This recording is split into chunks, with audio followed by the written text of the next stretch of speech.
మక్కలు మక్కలు కేంద్రం మనకు మద్దతు ధర ప్రకటించింది. మరి రైతులు మాకు కొనుగోలు కేంద్రం స్టార్ట్ చేయాలని రోడ్ ఎక్కేదాకా కూడా కొనుగోలు కేంద్రం స్టార్ట్ చేయట్లేదు. మరి విషయంగా రాష్ట్ర ప్రభుత్వం స్టార్ట్ చేయాలా, మరి మీరే ఇంకేమన్నా రైతు ఊరక ముందే స్టార్ట్ చేయించి మాకు మార్కెట్ను అందుబాటులోకి తీసుకురావాలని కోరుతున్నాము. ఇంకొకటి కొత్త చట్టంలో దేశంలో ఎక్కడన్నా దినుసు అమ్ముకోవచ్చు అంటారు. మరి మనకు ప్రభుత్వం ఎంఎస్పీ ప్రకటించింది. మరి దానికన్నా తక్కువ రేటు కొన్న వారి మీద కూడా చర్యలు వచ్చే విధంగా చట్టాన్ని రూపొందిస్తే బాగుంటుంది. ఎందుకంటే చిన్న సన్నకారు రైతు మన దగ్గర ప్రాంతాన్ని విడిచి దూరం పోయి అమ్ముకోలేడు. మరి చట్టం మనకు అవకాశం కల్పించినా అది సాధ్యం కాదు కనుక మన ప్రభుత్వం ప్రకటించిన ఎంఎస్పీని దించి కొనకుండా దళారుల చేతిలో రైతు నష్టపోకుండా చూడాలని చెప్పి మరి చట్టాన్ని అవకాశం కల్పించాలని చెప్పి రైతు ద్వారా కోరుతున్నాం సార్. ఇంకొకటి, ఇప్పుడు మనకు పసుపు, మనం రైతులను ఈ ఏరియాలో పసుపు ఎక్కువ పండిస్తున్నాం. ఎందుకంటే మనకు వర్షం కొట్టినా ఎండలు కొట్టినా పసుపు మాత్రం ఖరాబ్ అయ్యేది కాదు. మిగతా ఏ పంటలైనా కానీ ఎక్కువ వర్షం పడ్డ ఇబ్బంది ఉంది, తక్కువ వర్షం పడ్డ ఇబ్బంది ఉంది. ఇప్పటి వరకు ఎటువంటి మద్దతు ధర కానీ ప్రకటించలేదు. మరి ఇప్పుడు మేము కోరేది సరే బోర్డు సంగతి మేము ఇప్పుడు అడగలేదు సార్, మాకు ఖచ్చితమైన మద్దతు ధర కావాలని కోరుతున్నాం. అది కేంద్రం ద్వారా ప్రకటించినట్టు మీరు ఖచ్చితంగా దాన్ని సాధించాలని చెప్పి కోరుతున్నాం సార్. కనీసం 10,000 తగ్గకుండా ఈ ధర ఉన్నట్లయితే రైతు అవుతుంది. మరి మేము ఒక ఎకరానికి దాదాపు 1,50,000 నుంచి 2 లక్షల ఖర్చు చేసి సాగు చేసుకున్నాం. మరి దానికి మాకు అమ్మే టైంకి ఏంటంటే 4 నుంచి 5,000 ధర వస్తుంది. మరి ఎకరానికి మంచిగా ఉంటుందే ఒక 20 క్వింటాలు వస్తుంది. అంటే గదే ₹1,00,000. మేము పెట్టిన పెట్టుబడి కూడా రావట్లేదు. దీని మీద మీరు కేంద్రం మిగతా పంటలకు ఎంఎస్పీ ఎక్కడ ఉన్నదో పసుపు కూడా ధర వచ్చే విధంగా చేయాలని చెప్పి ఈ వేదిక ద్వారా కోరుతున్నాం సార్. రామరెడ్డి అన్న, మీరు పసుపు మన పసుపు రైతుల ఆయనకి మన క్యాండిడేట్ కూడా మీరు ఎంపీ క్యాండిడేట్, నేను కొన్ని ప్రశ్నలు అడుగుతా. ఇది ఆశీర్వాద్ పసుపు, దీని ధర వెనక ₹140 అర్ధ కిలో, ₹280 కిలో ఇది ఉన్నది. ఇది నేను మెట్పల్లిలో కొనిపించిన, ఇదే ప్యాకెట్ హైదరాబాద్ లో కొనిపించిన, ఇదే పసుపు దుబాయ్లో వేరే పేరు మీద అమ్ముతున్నారు కొనిపించిన. మెట్పల్లిలో ఈడ ప్రాంతంలో పసుపు పండుతుంది కాబట్టి బేరం ఆడితే ₹130 కిలోకి ఇచ్చాడు. ₹130 కిలోకి ఇచ్చాడు. బిల్లు కూడా ఉన్నది. హైదరాబాద్ లా ఓలోకో కాదు, నా భార్యనే పోయింది సూపర్ మార్కెట్ లో ఉన్నది. ఇదే ఆశీర్వాదం, ఇదే పొట్లం. సూపర్ మార్కెట్ ల ట్రాలీలో వేసి అందరూ వచ్చే కంప్యూటర్ కాడ బిల్లింగ్ చేసే, వాడు ప్యాకెట్ తీసే కంప్యూటర్ పెట్టిండు, బార్ కోడ్ స్కాన్ చేసిండు. ₹140 అర్ధ కిలో పడ్డది, ₹280 కిలో పడ్డది, ₹280 కిలో. ఇదే మన ఎన్ఆర్ఐ సోదరు జగిత్యాల జిల్లా సోదరుని దుబాయ్లా కార్ఫోర్ సూపర్ మార్కెట్ లో కొనిపించిన 24 తీరంలకి కొనడం. అంటే దాదాపు ₹500 ఇదే పసుపు, ఇదే ప్యాకెట్, పేరు వేరు. నీకు ఎంత వస్తున్నది ధర కిలోకి? పసుపు పండించినావు కదా నువ్వు, పసుపు ఉత్పత్తి చేసింది నువ్వు. అన్నిటికంటే ఈ ₹280 వచ్చినప్పుడు నీకు ఎంత వస్తున్నది? నీకు ₹50 వస్తున్నది. అంటే ఎంత? 20% కూడా వస్తలేదు నీకు. 80% ఎక్కడ పోతున్నది? 80% ప్రాసెసింగ్ అవుతుందా? ఆడికి కూడా జవాబు చెప్తుంది. ఈ ప్యాకెట్ ధర ₹1.5 కంటే తక్కువనే ఉంటుంది కానీ ఎక్కువ ఉండదు. ఇదే పసుపు బంగ్లాదేశ్ కి ఎగుమతి చేస్తున్నామా? మీరందరూ పోటీ నిలబడి కవితను ఓడగొట్టి నన్ను గెలిపించింది. గెలిపించినాక బోర్డు తీసుకొస్తాను మాటించినాం, మద్దతు ధరిస్తాను మాటించినాం, అంతే కదా.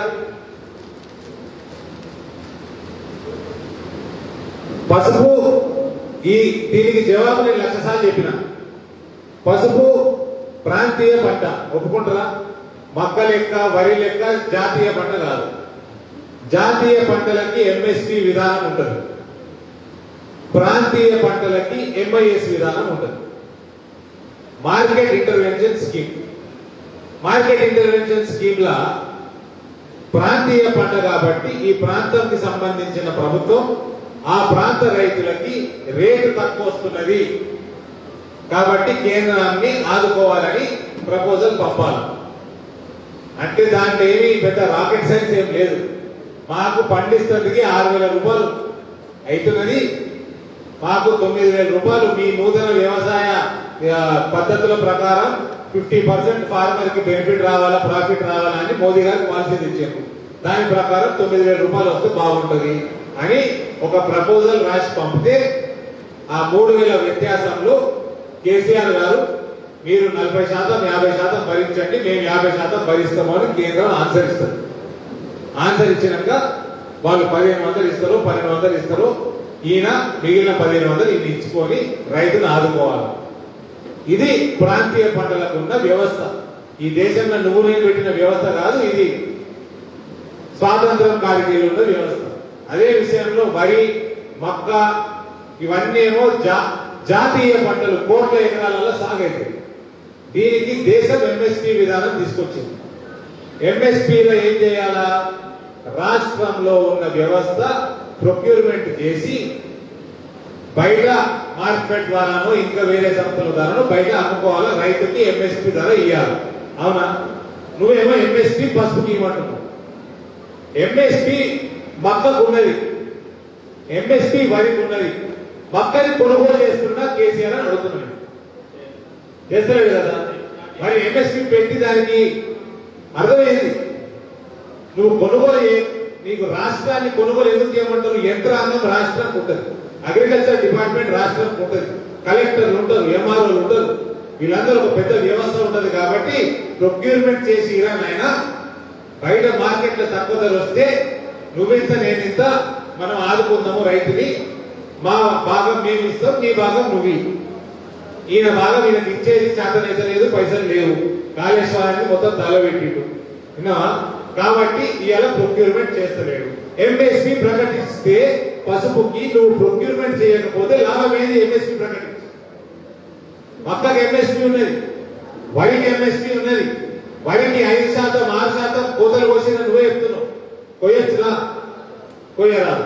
సో ఈ ప్రశ్నలకు మీరు జవాబు చెప్పండి. ఒకటి. రెండోది, 280 రూపాయలు నా భార్య హైదరాబాద్ లో కొన్నప్పుడు దీనికి నీకు 20% పైసలు కూడా నీకు వస్తలేవు. రూపాయల ప్లాస్టిక్ కవర్ ఖర్చు.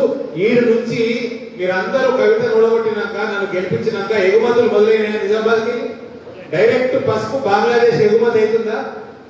ఖర్చు ఎంత అవుతున్నది కిలోకి? ఎంత ఖర్చు అవుతున్నది కిలోకి? ₹1.70 కిలోకి ఖర్చు అవుతుంది. బంగ్లాదేశ్ పోతుంది, నేను హైదరాబాద్ పోతాను, హైదరాబాద్ 20 పైసలు అవుతుంది. మరి బంగ్లాదేశ్ పోతానికి ₹1.70 అవుతున్నది. ₹1.50 కవర్, 3 రూపాయలు 20 పైసలు. పౌడర్ వేయడానికి ఎంత అవుతుంది? 5 రూపాయలు వేసుకో. 5 రూపాయలు కూడా కాదు, ఎందుకంటే వేల మెట్రిక్ టన్నులు చేస్తారు పౌడర్. 5 కిలోలు 10 కిలోలు చేరు కదా. ఈ లక్షలలో ఈ ప్యాకెట్లు తయారైంది, అంతే కదా? 5 రూపాయలు వేసుకో.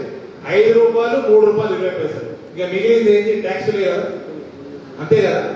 సో మొత్తం కలిస్తే 15 రూపాయలు వేసుకో, 20 రూపాయలు వేసుకో. నీకు 55 రూపాయలు వచ్చింది పండించినందుకు. 20 రూపాయలు 75 రూపాయలు అయింది. 280 రూపాయలకి నా భార్య హైదరాబాద్ లో కొంటున్నది కంప్యూటర్ బిల్డింగ్ లా. దుబాయ్ లో 500 రూపాయలు కొంటున్నది ఇదే పసుపు. ఈ పైసలన్నీ ఏడిపోతున్నాయి. ఈ పైసలు ఏడికి ఎవరికి రావాలి? ఉత్పత్తి చేసిన రైతుకు రావాలి లాభం మాక్సిమం. ఆఖరికి కొన్నోడికి పక్క ధరకు వస్తే మేలు.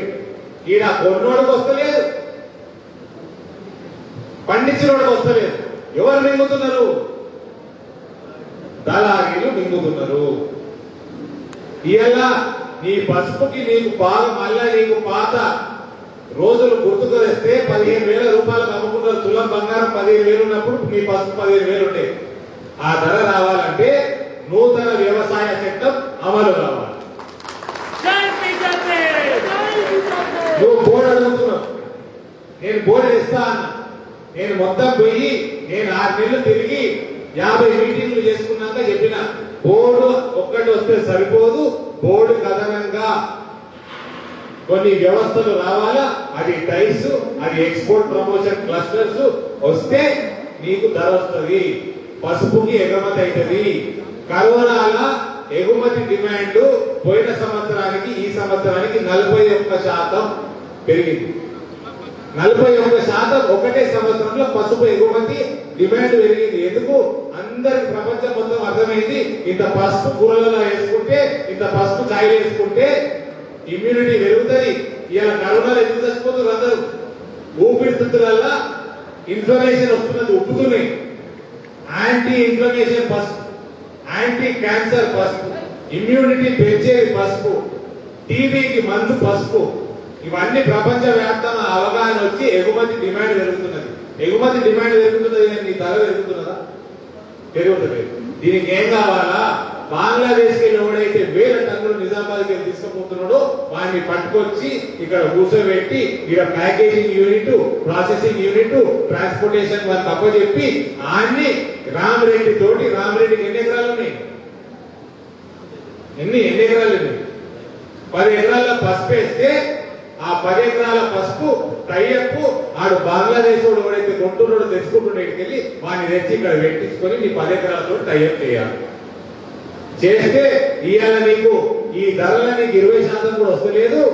ఈ వ్యవస్థ ఈ నూతన చట్టం అమలైతే ఈ ధరల 65% రైతుకు వస్తుంది. రామరెడ్డి, ఇది నేను తీసుకొచ్చిన టైస్ వ్యవస్థ.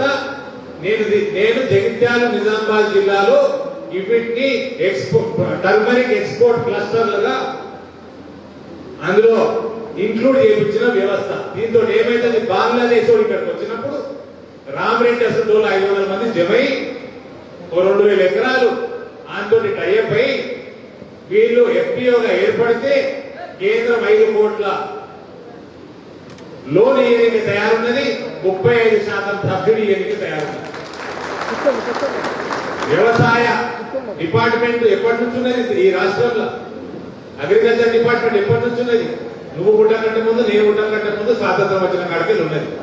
బోర్డుల వ్యవస్థ పత్తికి కానీ పసుపుకి స్పైస్ బోర్డు ఉన్నది కదా. బోర్డుల వ్యవస్థ, కాటన్ కార్పొరేషన్ ఆఫ్ ఇండియా, మార్కెట్లు, ఈ అన్ని కూడా ఎప్పటి నుంచి ఉన్నాయి? 70 సంవత్సరాల నుంచి ఉన్నాయి. మరి రైతుకు ధర ఎందుకు వస్తలేదు? మధ్యవర్తులకు ఎందుకు పోతున్నాయి? దీన్ని అంటారు కరప్షన్, దీన్ని అంటారు అవినీతి. అవినీతిని నిర్మూలించాల్సిన బాధ్యత నరేంద్ర మోడీ తీసుకున్నాడు. ఆయనని బలపరచాల్సిన బాధ్యత ఈ ప్రాంతంలో మీ అందరి ఆశీర్వాదంతో మేము ఇస్తున్నాం. వేరే ఏం లేదు. కళ్ళు మామూలు పైసలు తెచ్చేయమని ఎమ్మెల్యేకి ఆడు ఏం కళ్ళని అనుకోని రోడ్ వేసినోడు కేఎస్టీ ట్యాక్స్ 20% కట్టగానే ఆడు డాబరేయని, ఏమని అని, మట్టేయని, మశానమేయని వదిలేయండి. అది టీఆర్ఎస్ బాబత్. అవునా కాదా? రైస్ మిల్లర్ అందరు జమై ఇన్ని కమిషన్ పైసలు ఆ ఎమ్మెల్యే మొగానో ముఖ్యమంత్రి మొగానో కొడితే ఆ రైతులకు 10% తరుగు తీయండి, మేము పట్టించుకోము. ఇది నడుస్తున్న వ్యవస్థ టీఆర్ఎస్ ప్రభుత్వం. ఇవన్నీ పోవాలా లేదా? ఇది పోతే రైతు బెనిఫిట్ అవుతుంది. ప్రభుత్వాలు కూడా ఎన్ని రోజులని సాగుతారు? ప్రభుత్వాలు ఎప్పుడు సాగుతాయి? మార్కెట్ల ధర లేనప్పుడు, ఈ ఏజెంట్లు లేనప్పుడు, ఇబ్బందులుంటే ప్రభుత్వం వచ్చింది ఆదుకోవడానికంటే దానికి అర్థం ఉన్నది. ఈడ 400% ఏజెంట్లు మిగులుతున్నారు. 400% ఏజెంట్లు మిగులుతున్నారు. మీ అందరికీ ఇక్కడ దుబాయ్ లో లేరా? ఉన్నారు కదా. పోయి ఆడ కార్పొరేట్ సూపర్ మార్కెట్ వేరే సూపర్ మార్కెట్ లో కిలో పసుపు కొనుక్కొచ్చి ధర చూపెట్టమన్నారు. మీకు 500 రూపాయలు ఉన్నది. ఈడికెళ్ళి బంగ్లాదేశ్ ఎగుమతి ₹1.70 అవుతుంది. ఏడికి పోతున్నాయి పైసలు? ఈ వ్యవస్థ ఇప్పుడు బంగ్లాదేశ్ వచ్చి నీతోటి 1000 ఎకరాలు 2000 ఎకరాలు టైఅప్ అయినప్పుడు వాడు నీకు దీంట్లో 60% పైసలు నీకు ఇస్తాడు. వాడు ప్యాకేజింగ్ యూనిట్ పెట్టుకుంటాడు, వాడు ప్రాసెసింగ్ యూనిట్ పెట్టుకుంటాడు, వాడు ట్రాన్స్పోర్టేషన్ రైల్వేస్ తో మాట్లాడుకుంటాడు, వాడు అన్ని తీసుకొని పోయి వాడు 10-15 రూపాయలు ఖర్చు పెట్టుకున్నా ఆయనకి ఇంకా 20 రూపాయలు మిగులుతాయి. చాలా ఎక్కువ నీకు 60 రూపాయలు వస్తాయి. ఆ వ్యవస్థనే అవన్నీ పెట్టుకున్నప్పుడు వాడికి కేంద్రం నుంచి సబ్సిడీ ఇప్పిస్తేందుకే డైస్ స్కీమ్, క్లస్టర్ స్కీమ్. రామరెడ్డి అసలు వాళ్ళు బాగా చదువుకున్న వాళ్ళు, సోషల్ మీడియాలో యాక్టివ్ ఉన్న వాళ్ళు, జీన్స్ ప్యాంట్ వేస్తున్నాడు, స్మార్ట్ ఉన్నాడు, తెలివి ఉన్నది, మాట్లాడే అవగాహన ఉన్నది. ఇటువంటి వాళ్ళు ఒక ఎఫ్పిఓ ఫామ్ అయినప్పుడు కేంద్ర ప్రభుత్వం 5 కోట్లు 35% సబ్సిడీగా రుణం ఇయ్యడానికి తయారున్నది. నువ్వే ప్యాకేజింగ్ యూనిట్ పెట్టుకో. నువ్వు పసుపు వాడుతున్నావు, 2000 ఎకరాల్లో పసుపు పండిస్తున్నావు, టన్నులు పసుపు 100 టన్నులు వెళ్తాయి. నువ్వు ప్యాకేజింగ్ యూనిట్ పెట్టుకో, నీకు కేంద్రం సహాయం చేస్తుంది, 35% సబ్సిడీ ఇస్తుంది. నువ్వు ప్రాసెసింగ్ యూనిట్ పెట్టుకుంటావా? పెట్టుకో. ప్రాసెసింగ్ యూనిట్ పెద్దగా ఉండొచ్చు, ప్యాకేజింగ్ యూనిట్ పెట్టుకోవచ్చు కదా. ఇది నేను కూడా చెప్పాల్సిన అవసరం లేదు. కల్వకుంట్ల చంద్రశేఖర్ రావు ఇక్కడ మోర్తాడు దగ్గరకు వచ్చేసి మహిళా సంఘాలకి ప్యాకేజింగ్ యూనిట్ పెట్టిస్తారా లేదా? అన్నాడు కదా. మక్క కన్నడా లేదా? పసుపు కన్నడా లేదా? సోయా కన్నడా లేదా? చేసిందా? అదే పని ఇవాళ మోడీ గారు చేస్తుంటే టిఆర్ఎస్ ఎంపీలకి, టిఆర్ఎస్ ముఖ్యమంత్రికి నొప్పేది అని అడుగుతున్నారు. ఆ టిఆర్ఎస్ ముఖ్యమంత్రి ఆయన ఫామ్ హౌస్ లా పండించే పంటలు రిలయన్స్ వాడికి అమ్మలేడా? నేను నిరూపిస్తా. ఫోరం మాల్ వాడికి అమ్మలేడా? నేను నిరూపిస్తా. పార్కాయ తోటలకు అమ్మలేడా? నేను నిరూపిస్తా. నువ్వు రిలయన్స్ వాడికి అమ్ముకుంటే తప్ప, నువ్వు బంగ్లాదేశ్ ఇంపోర్టర్ అమ్ముకుంటే తప్ప, నువ్వు దుబాయ్ వాళ్ళకి అమ్ముకుంటే తప్ప, నీకు మొత్తం జాతీయ మార్కెట్ నీకు ఓపెన్ చేస్తే తప్ప, ఇవాళ నీ పసుపు బంగ్లాదేశ్ వాడు వస్తాడు, లేకపోతే మహారాష్ట్ర వస్తాడు, లేకపోతే ఇంకెక్కడో వస్తాడు, వచ్చి నీకు 10,000 రూపాయలకు నీ తోటి టైప్ చేస్తాడు. నువ్వు పసుపు కోతకు వస్తుంది, పసుపు తయారైతుంది. నీ అగ్రిమెంట్ ప్రకారం వాడు పొలం కాడికి వెళ్ళి నువ్వు ఏ రోజైతే కోతలు చేస్తావో ఆ రోజు అడిగే తీసుకుపోయే బాధ్యత వాంది. అమ్మే రోజు నీకు 10,000 రూపాయలు అగ్రిమెంట్ అయినావు, నీకు 15,000 రూపాయలు దుబాయ్ వాడు ఈయనగా తయారున్నాడు. నువ్వు మహారాష్ట్రంతో అగ్రిమెంట్ అయినావు, నువ్వు ఆయనకు కుల్లా చెప్తావు, దుబాయ్ వాడు నాకు 15,000 రూపాయలు నా పొలం కాడ పైసలు ఈయనకే తయారున్నాడు, నేను ఆడ అమ్ముకుంటా అంటాడు. నీతోటి అగ్రిమెంట్ అయినోడు నీకు 15,000 రూపాయలు ఇచ్చి తీసుకోవచ్చు, లేకపోతే నువ్వు దుబాయ్ వాడికి 15,000కు అమ్మేసుకోవచ్చు. నువ్వు అగ్రిమెంట్ అయినప్పుడు ఈ 6,000 రూపాయలు ఇస్తున్నాడు కదా పెట్టుబడి సహాయం అని, అది ఆ ముఖం మీద ఉంటే అవసరం మీద 6,000 రూపాయలు నీతో ఎవరైతే అగ్రిమెంట్ ఇస్తాడో నీకు 70% దాంట్లో అడ్వాన్స్ ఇచ్చే ఆస్కారం ఉన్నది. అగ్రిమెంట్ 70% పైసలు నీకు అడ్వాన్స్ ఇస్తే నీకు ఏ ప్రభుత్వంతో ఏర్పడి నీ పెట్టుబడి ఇచ్చే, నువ్వు పండించే విధానం చెప్పి, నువ్వు ఏం పసుపు వేయాలా, ఏ విత్తనాలు వేయాలో చెప్పి, ఎంత మందు కొట్టాలో చెప్పి, నువ్వు కోతలు కోసిన రోజు ఆనాడు నీ పొలం కాడికి వెళ్ళి ఎత్తుకోపోవాల్సిన బాధ్యత వాందే. నువ్వు వరి వండిస్తున్నావు అనుకో, నువ్వు వరి వండియాలి, కోతలు వేయాలి, రోడ్డు మీద వేయాలి. అవి ఎప్పుడు ఆ దొర ఎప్పుడు ప్రొక్యూర్మెంట్ చేస్తాడో దేవుడికి ఎరుగు. అవి ఎప్పుడు అంత లోపల వర్షాలు పడితే ఇన్సూరెన్స్ లేదు తెలంగాణలో. ఇలా నువ్వు చేసిన అగ్రిమెంట్ కి క్రాప్ ఇన్సూరెన్స్ కంపల్సరీ. ఇలా మా ప్రశాంత్ ట్రాక్టర్ కొన్నాడు, నువ్వు మోటార్ సైకిల్ కొంటు, నేను కారు కొంటా, ఇన్సూరెన్స్ లేకుండా బండి బయటకు వస్తుందా షోరూమ్కి? రాదు. అదే విధంగా ఈ నూతన చట్ట ప్రకారం నీ పొలంకి వెళ్ళి పంట ఇన్సూరెన్స్ లేకుండా బయట పోదు, ఇన్సూరెన్స్ చేయాల్సిన బాధ్యత నీతోటి అగ్రిమెంట్ అయిన బిజినెస్ ఉంది. నీకు అకాల వర్షాలు వచ్చినా, నీకు వరికి దోమకాటు వచ్చినా, నీకు తుఫాన్లు వచ్చినా, నీకు కరువు వచ్చినా, వర్షాలు పడకపోయినా, ఎటువంటి విపత్తి వచ్చినా క్రాప్ ఇన్సూరెన్స్ చేయాల్సిన బాధ్యత అగ్రిమెంట్ చేసిన నీకు రిస్క్ లేదు. ఇవాళ కరువు వస్తే, అకాల వర్షాలు పడి ఫ్లడ్స్ వస్తే ఎవరు భరిస్తున్నాడు? రైతు భరిస్తున్నాడు. ఇక నువ్వు వరి అంతా కోసి రోడ్ల మీద వేస్తే టార్పాలీలు లేవు, బిక్కు బిక్కు బక్కుమని వర్షం పడొద్దు అని మొక్కుకుంటాం, దేవుడిని ప్రార్థిస్తా ఉంటాం. ఇక ఆయన ఫామ్ హౌస్ దగ్గర బయటకు వచ్చినప్పుడు ప్రొక్యూర్మెంట్ సెంటర్ పెడతాడు. ఈడికెళ్ళి ఆడికి ఓరు లోడింగ్ ఓర్ చేయాలా, రైతే చేయాలి, ఆడ అన్లోడింగ్ ఓర్ చేయాలా, రైతే చేయాలి, ట్రాన్స్పోర్టేషన్ ఖర్చు పెట్టాలా, రైతే పెట్టాలా, ఏఎంసీలు అమ్ముకుంటే 1% ఫీజు ఓడియాలి, రైతు ఇవ్వాలి, కమిషన్ ఏజెంట్ కి 2% కమిషన్ ఓడియాలి, రైతు ఇవ్వాలి. మళ్ళీ నీకు సేమ్ డే పేమెంట్ వస్తుందా? రాదు, 30 రోజులకు పేమెంట్ వస్తుంది. 30 రోజులది అదే రోజు పేమెంట్ అడిగితే 2% మిత్తి కడుతున్నావా? కడుతున్నావు. గుట్టలు గుట్టలు పోస్తారు, మళ్ళా తీసి మళ్ళీ లారీలు నింపి పంపుతారు మార్కెట్ యార్డ్. వేస్టేజ్ 1% వేస్టేజ్ అవుతున్నదా? ఎవరిది వేస్టేజ్? వాళ్ళు ఏమంటారు, టాటోలన్నీ తీసుకుపోతారు మార్కెట్ యార్డ్. అది ఎన్ని పైసలు వస్తున్నాయంటే పరిచయం అయితే నిజామాబాద్ మార్కెట్ యార్డ్ల 100 కోట్ల మాలు టాటోలు తీసుకుపోతారు. ఆ టాటోలో నేనే విరుద్ధం కాదు, మా నాయన బాగా టాటోలో బాగా చూసుకున్నాం అప్పట్లో నిజామాబాద్ ఎమ్మెల్యే. అలాగే విరుద్ధం కాదు, కానీ రైతు పొట్ట ఉండదు కదా, రైతు పొట్ట ఉండదు కదా. మళ్ళా మార్కెట్ యార్డ్ బయట 1000 లారీలు ఉంటాయి. ఆడ ఏజెంట్ సాయంత్రం వరకు మీది కాదు తీసుకుపో అంటాడు. తీసుకుపోతావా? అయ్యా ఏదో రేటు ఇచ్చేసిపోతా, నా వల్ల కాదు, మళ్ళా ట్రాన్స్పోర్ట్ నేను ఆగుతావా? ఆ లారీ వాడు మళ్ళీ నెక్స్ట్ డే కిరాయి చేస్తాడు. ఎట్లా ఈ బాధలు? రైతు పంట వండి అలా ఈ తిప్పలని వాడాలి, ఈ తిప్పలన్నీ బిజినెస్ వాడు వాడు. నీకేది మంచిదే కదా. దీనికి కేసీఆర్కి ఎన్ని వచ్చిందని అర్థం. కేసీఆర్ పార్లమెంట్ లో ఈ బిల్లుకి ఎందుకు వ్యతిరేకం చేసింది అంటున్నాడు. కేసీఆర్ రిలయన్స్ వాడు అమ్ముకున్నప్పుడు రామరెడ్డి రిలయన్స్ వాడికి ఎందుకు అమ్ముకోవద్దు? నీ ఇష్టం దగ్గర నువ్వు అమ్ముకుంటావు, నీకు ఏడ రేట్ ఎక్కువ వస్తే ఆడ అమ్ముకుంటావు. వేరే మార్కెట్ లో ఆడ 30 రూపాయలు వస్తున్నది, నీకు నువ్వు అగ్రిమెంట్ 20 రూపాయలకు వస్తే నువ్వు 20 రూపాయలతో చేసుకున్న అగ్రిమెంట్ ఏదైతే అడ్వాన్స్ తీసుకున్నావు వాళ్ళు వాపస్ ఇచ్చేసుకోవచ్చు, 30 రూపాయలకు అమ్మేసుకోవచ్చు. అది ఇది చెప్తున్నది. నీకు అదే రోజు సాయంత్రం నీ ఖాతాల పైసలు ఇవ్వాల్సిన బాధ్యత ఏ రోజైతే ఎత్తుకపోతామో మాలు ఆ రోజు సాయంత్రానికి నీ అకౌంట్ లో డబ్బులు చేర్చాల్సిన బాధ్యత అగ్రిమెంట్ హోల్డర్ది, అంటే బిజినెస్ ఉంది. ఆ రోజు సాయంత్రానికి నీకు రాకపోతే 1.5% నీకు పేమెంట్ చేయాలి. పెనాల్టీ కూడా ఉన్నది. నీకు 20 రూపాయలు ఇచ్చేది ఉంటే ఆ రోజు సాయంత్రానికి పేమెంట్ కాకపోతే నువ్వు పోయి ఎంఆర్ఓ కంప్లైంట్ ఇస్తావంటే 30 రోజుల లోపల ఎంఆర్ఓ జడ్జిమెంట్ ఇవ్వాలి. 20 రూపాయల వల్ల నీకు 30 రూపాయలు ఇవ్వాల్సి వస్తుంది. అది రైతుకి ఇవాళ మోడీ గారు తీసుకొచ్చిన వ్యవసాయ చట్టం.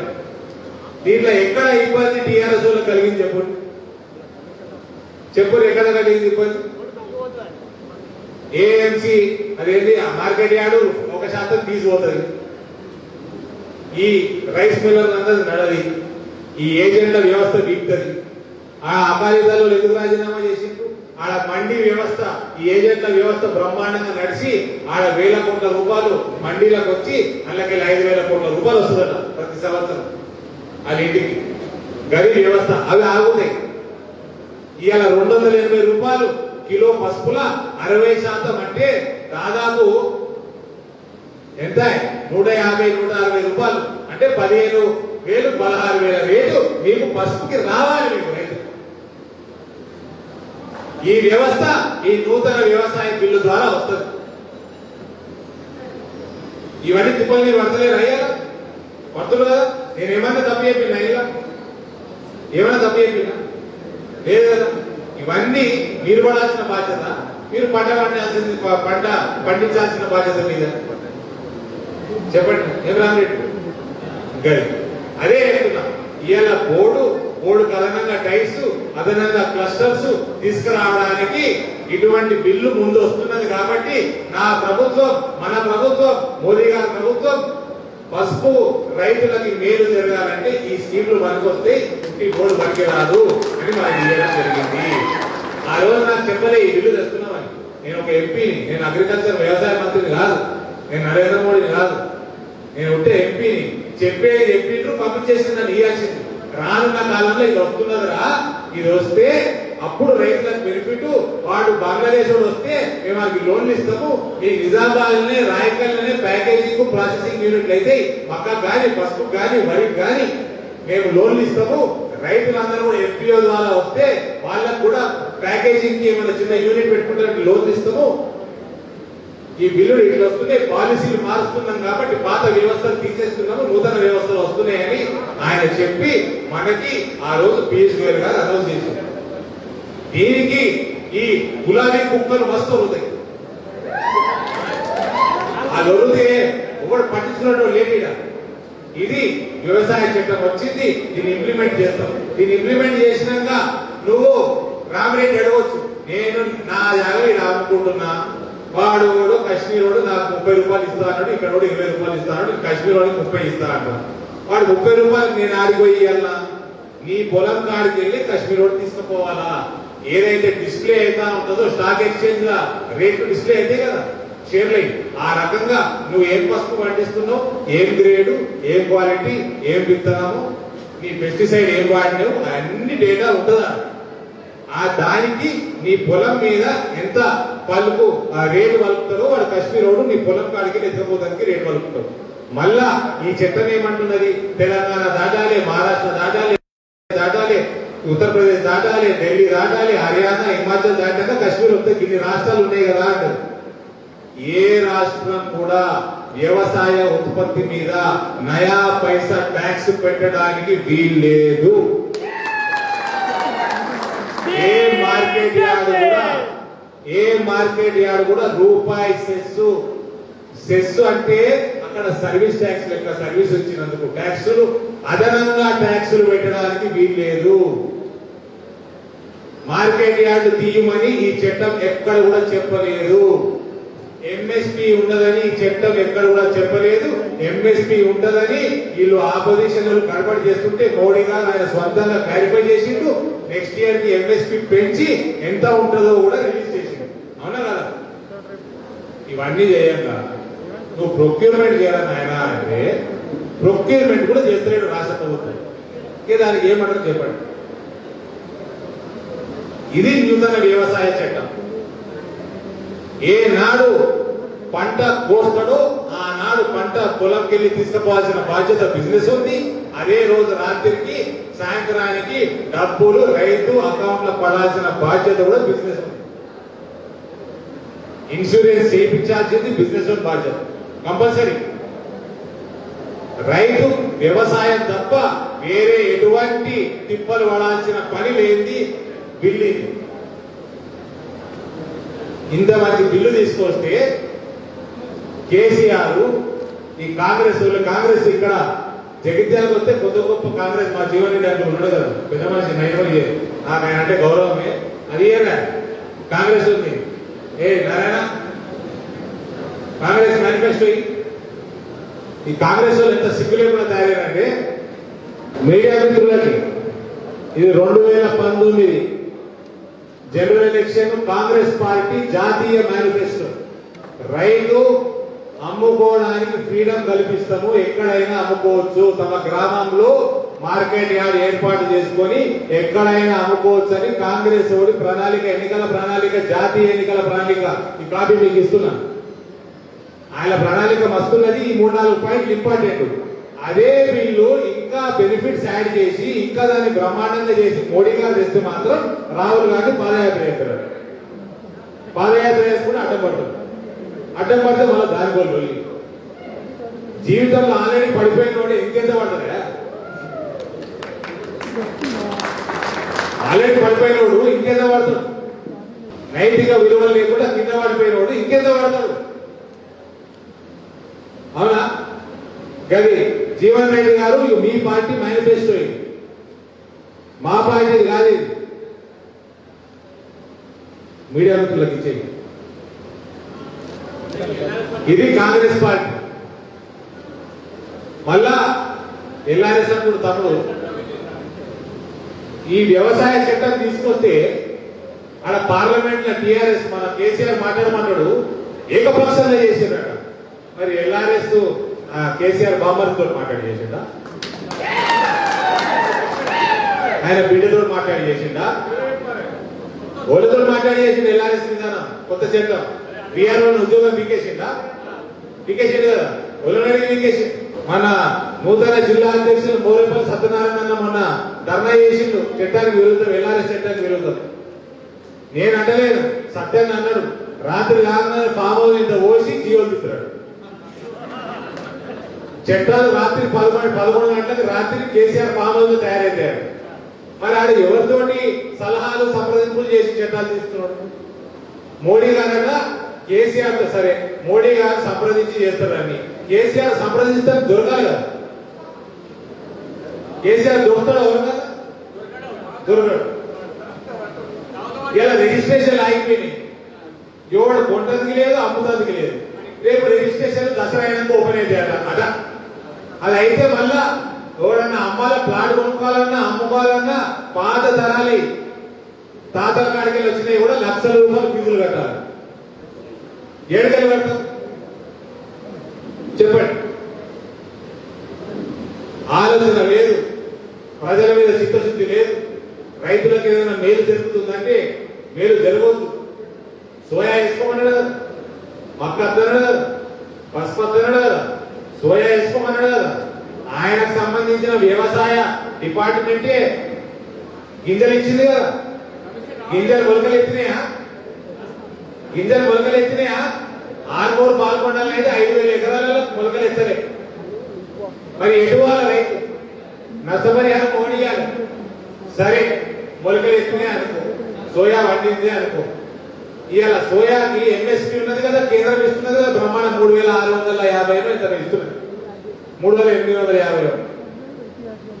ఈయన ప్రొక్యూర్మెంట్ చేస్తున్నాడా? చేస్తలేడు. మక్కకు ప్రొక్యూర్మెంట్ చేస్తున్నాడా? ఎంఎస్పీ ఉన్నది, చేస్తలేడు. వరికి ప్రొక్యూర్మెంట్ చేస్తే 6%, 7%, 8% తరుగు తీస్తున్నాడు. ఏది ఈ వ్యవస్థలు ఎటు పోతున్నాయి? రైతు ఏడిపోవాలా? రైతుని పీల్చి పిప్పి చేస్తా ఉన్నాడు టిఆర్ఎస్ ప్రభుత్వం. ఇవన్నిటికి విముక్తి కలిగించి ఇవాళ రైతుకి నిజమైన స్వాతంత్రం తీసుకొచ్చిన బిల్లు ఇది. అందుకనే ఈ నూతన వ్యవసాయ చట్టం రైతన్నది మోడీ కట్టిన పట్టమని అన్నాం. నువ్వు ఏమన్నా పండించుకో, నువ్వు ఎక్కడన్నా అమ్ముకో, ఒకరు ట్యాక్స్ పెడతానికి వీల్లేదు. నీకు ఎక్కడ ధర ఎక్కువ వస్తే అక్కడ అమ్ముకోవచ్చు. నువ్వు వ్యవసాయం చేయనీకే నువ్వు అగ్రిమెంట్ చేసుకొని 70% దాకా నువ్వు అడ్వాన్స్ గా తీసుకొని పెట్టుబడి రాకుండా దాన్ని వాడుకొని పండించి నువ్వు కోసిన రోజే నీ పొలంలోకి వెళ్ళి తీసుకుపోతారు బిజినెస్. అటువంటి వ్యవస్థని, అటువంటి చైన్ సిస్టమ్ ని తయారు చేయడానికి నూతన వ్యవసాయ చట్టం. దీనికి అందరు రైతన్నలందరూ మనం మద్దతు ఇవ్వాల్సిన అవసరం ఉందా లేదా? ఉన్నది కదా, బలంగా మద్దతు ఇవ్వాలా. ఇప్పుడు బాధ ఏంటంటే మార్కెట్ యార్డ్ ఫీజులు 10,000 కోట్లు 15,000 కోట్లు కట్ అవుతున్నాయి ఆమ్దాని. అది ఎవడు కడుతున్నాడు? రైతు కడుతున్నాడు. ఇలా 10,000 కోట్లు 15,000 కోట్లు ఆదాయం రైతుకే వస్తున్నది కదా. కేసీఆర్కి ఏంది బాధ? ఏంది నొప్పి కేసీఆర్కి? ఇలా ట్యాక్స్ తీసేస్తే రైతాంగం మీద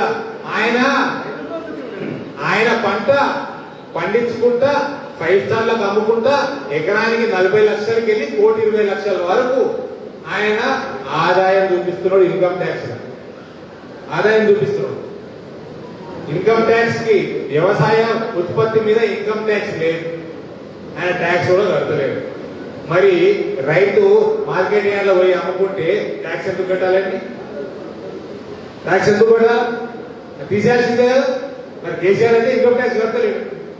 వ్యవసాయ ఈ రైతు పొద్దునగా రాత్రనగా ఎండనగా వాననగా కష్టపడి ఉత్పత్తి చేసిన వ్యవసాయ ఉత్పత్తిని పోయి మార్కెట్ యార్డ్లంతా ట్యాక్స్ కట్టాలా? ఇటువంటి అన్యాయం చట్టాన్ని, పాతకాల చట్టాన్ని తీసేసింది ఘనత నరేంద్ర మోడీ గారిది. దీనివల్ల నిజంగా కూడా రైతుకి, పసుపు రైతుకి, మక్క రైతుకి, ఏ రైతుకైనా మంచి ఉజ్వలమైన భవిష్యత్తు ఉంటది. పసుపుకి ఈ చట్టం అమలైతే ఏ ప్రభుత్వం ఇంటర్ఫియరెన్స్ లేకుండా, ఏ ప్రభుత్వాన్ని మనం చేతులు జోడించి అడుక్కోకుండా మనకి 15,000 రూపాయలు వచ్చే ఆస్కారం ఈ చట్టం అమలవుతున్నది. ఎఫ్పిఓలు జగిత్యాల జిల్లాలో ఎన్నున్నాయి? ఏ ఒక్క ఎఫ్పిఓ అన్న 4 కోట్ల రుణం తెచ్చుకున్నదా? అసలు ఎఫ్పిఓ ఉన్నదా? ఒక వ్యవస్థ, మీడియా మిత్రులు మీరు అర్థం చేసుకొని జర ప్రజలకు అర్థమయ్యేటట్టు రాయండి. ఒక ఎఫ్పిఓ వ్యవస్థ ఉన్నది. 4 to 5 crore rupees 35% సబ్సిడీ కేంద్రం ఎఫ్పిఓలకి అగ్రికల్చర్ రుణాలు ఇవ్వడానికి తయారున్నది. ఆ ఎఫ్పిఓ విధానాన్ని ఇక్కడ బలపరచకుండా, గ్రామ స్థాయికి తీసుకురాకుండా ఎఫ్పిఓ రిజిస్టర్ చేసి వాళ్ళకి అవగాహన కల్పించి లోన్లు తెచ్చుకొని వాళ్ళు వేరో ప్రాసెసింగ్ యూనిట్, ప్యాకేజింగ్ యూనిట్ గ్రామ స్థాయిలో పెట్టుకోవడానికి కేంద్రం అంతా మంచి స్కీమ్ ఉంటే ఎఫ్పిఓలు పెడతలేరు. ఏదో ఏంటది రైతు సమన్వయ సమితి అని పెట్టి మళ్ళీ రైతు సంఘాలను పెడుతున్నారు, మళ్ళీ ఏదో కోఆపరేటివ్ సొసైటీలు అంటారు. సరే పెడితే పెట్టిండు, రుణాలు ఇచ్చిందా, స్కీమ్ ఇచ్చిందా? ఒక్క రైతు సహకార సంఘం ఏదన్నా, సహకార సంఘమా ఏది మన కోఆపరేటివ్ ఏది? సహకార సంఘం ఏదన్నా ఒక రూపాయి స్కీమ్ తెచ్చిందా, వాళ్ళకి అప్పు ఇచ్చిందా? ఇంకా మేము కేంద్ర ప్రభుత్వం సబ్సిడీ ట్రాక్టర్లని టిఆర్ఎస్ పింకీలకు ఇచ్చి మా ట్రాక్టర్ల మీద వాళ్ళు సోపులు చేసుకుంటా దిష్టి బొమ్మలు లెక్క తయారై ఊరేగుతున్నారు. దేనికోసం? అదేది ఎల్ఆర్ఎస్ చట్టమా, రెవెన్యూ చట్టం కోసం. ట్రాక్టర్లు మాయి, సోపోకండి మళ్ళా దిష్టి బొమ్మలు లెక్క తయారవుతారు. ఆ గులాబీ కండలు వేసుకొని ఆ ట్రాక్టర్ ఎక్కుతారు. ఖాళీ ట్రాక్టర్ గురా పెట్రోల్ దండ దాటుకొని ఏది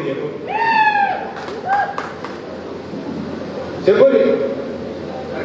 ఇంత దుర్మార్గం ఏదైనా ఉంటుందా? ఒక లెటర్ రాయని ఆయన నేను పైసలు ఇప్పిస్తా, కనీసం 1000-1200 రూపాయలు ఇప్పిస్తారు పసుపు రైతుకి అంటే లెటర్ రాయనికి చేత కాదు. 7 ఎమ్మెల్యేలు పాడేరు నియోజకవర్గంలో పార్లమెంట్ టిఆర్ఎస్ దద్దమ్మ లెటర్ రాయడానికి చేత కాదా? మక్క లాస్ అయితే కేంద్రం 40% భరిస్తుంది, మీరు 60% భరిస్తారు. ఆయన ఏదైతే 40% తయారున్నారు, మరి నువ్వు నీ రాష్ట్రం భాగం ఇచ్చి ఆడుకోవాల్సిన అవసరం, ప్రొక్యూర్మెంట్ చేయాల్సిన అవసరం ఉందా లేదా? లేదు. మొత్తం పైసలన్నీ కాళేశ్వరంలో తరగబెట్టిండు. ఆ నీళ్ళు ఏడిపోతున్నాయో తెలియదు. మళ్ళా వచ్చే నీళ్లు ఉన్నాయి, ఎన్నంటే ఇస్తా అంటాడు. ఎవరికి ఇస్తాడు? ఆయన పక్క రాష్ట్రం ఇస్తాడా? మళ్ళా 6 తడి పంటలు వేసుకోమంటాడు. వరి వేసుకోకు, మక్క వేసుకోకు, సోయా వేసుకో. మరి నువ్వు నీళ్లు లక్షల కోట్లు పెట్టి కాళేశ్వరం కట్టింది. లక్షల కోట్లు పెట్టి కాళేశ్వరం కడితే నిజంగా కూడా నీళ్లు వాడేటట్టు అయితే 1 ఎకరాలకి నా సొంతలు బీజేపీ సొంతలు ఎవరున్నా రైతన్నా 2 వేసుకున్నా 3 పంటలు వేసుకోండి. అరే గంట ఉండాలా? నువ్వు 1,00,000 కోట్లు పెట్టి ప్రాజెక్టు కట్టి పంట వేసుకోవద్దని చెప్తున్నావు. ఒక పంట ఎక్కేసుకోమని చెప్పాలి. 1,00,000 కోట్లు ఏమైనాయి? మరి ఏం తమాషా అయితే తెలంగాణ. కరోనా వచ్చిందా? కరోనా వచ్చింది కదా, వచ్చింది కదా. ఆరోగ్యశ్రీ ఉన్నది, ఆయుష్మాన్ భారత్ అవసరం లేదంటారు. ఏ కరోనా వచ్చిన వాళ్ళు చాలా మంది రాయగలరు ఉన్నారు కదా. ఒక్కడికైనా ఆరోగ్యశ్రీ ఇన్సూరెన్స్ వచ్చిందా? ఒక్కడికి ఎవరే 2 ఉన్నారు, 1000 మంది ఉన్నారు. చెప్పరు ఓడికి రాలే. 7,000 మన ఆరోగ్యశ్రీ. దేనికోసం ఆరోగ్యశ్రీ ఉంటే ఎందుకు రాలేదు? ఆయుష్మాన్ భారత్ లో కరోనా ఉన్నది, లక్షల మంది తీసుకున్నారు దేశం మొత్తం. ఏమై డబల్ బెడ్రూమ్ ఇల్లు ఏడిపోయాయి? దేశం మొత్తం 2 కోట్ల ఇల్లు దాటినాయి, హ్యాండ్ ఓవర్ అయినాయి. మన దగ్గర ఏడిపోయినాయి. ఆవాస్ యోజన ఎందుకు పెడతాడు తెలంగాణ?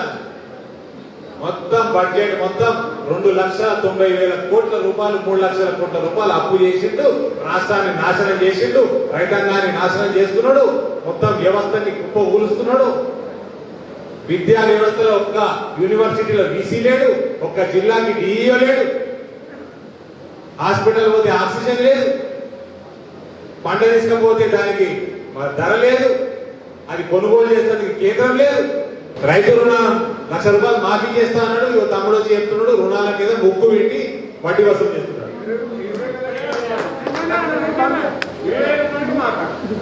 పైసలు అయిపోయినాయి, జీతాలు ఇస్తానికి లేవు, పెన్షన్లు ఇస్తానికి దొరకలేవు.